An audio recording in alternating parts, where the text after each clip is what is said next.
Ano?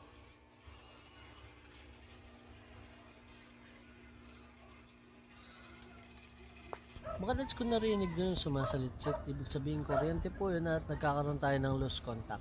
Kahit check natin ulit mga dads. Ayun. 198 na lang. So yes mga dads, subukan natin tanggalin to. Padda mo na! Padda mo na! Okay na. Subukan na. Ay, mga dads oh. Ang luwang. Naging problema, hindi na siya kumakapit. Ayun, yung naging problema mga dads. Ayan.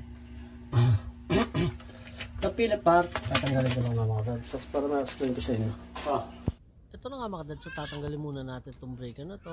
Ngayon po ay naka-live tayo, kaya ingat po tayo lalo na sa paghawak sa mga bus bar mga dads. So, subukan natin yung continuity.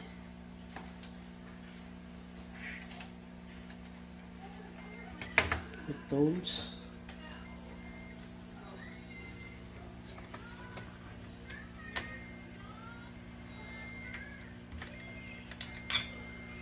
Okay siya.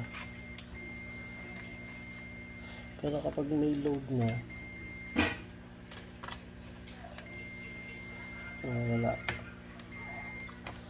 Pero tingnan yung diferensya dito. Ayan. Dito saka dito. Parang tayo taluma. Itong lekong.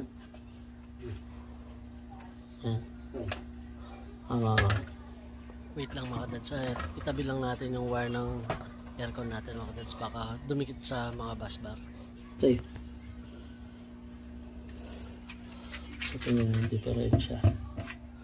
Ayan, so yung pagkalagay niya hindi pumasok, sa gilid lang siya. Ayan. So ayan, tingnan yung isa. Ayan. Medyo ano siya, kung titingnan nyo parang same lang naman, pero titingnan nyo talaga, ayun, itong guhit niya nakadiretso talaga, bird. Ayan, itong sa kaliwa ko, ito sa kanan na yun, wala yung contact niya. Ngayon subukan natin ayusin to. Malagid na pa rin siya mga dads, hindi naisentro yung breaker.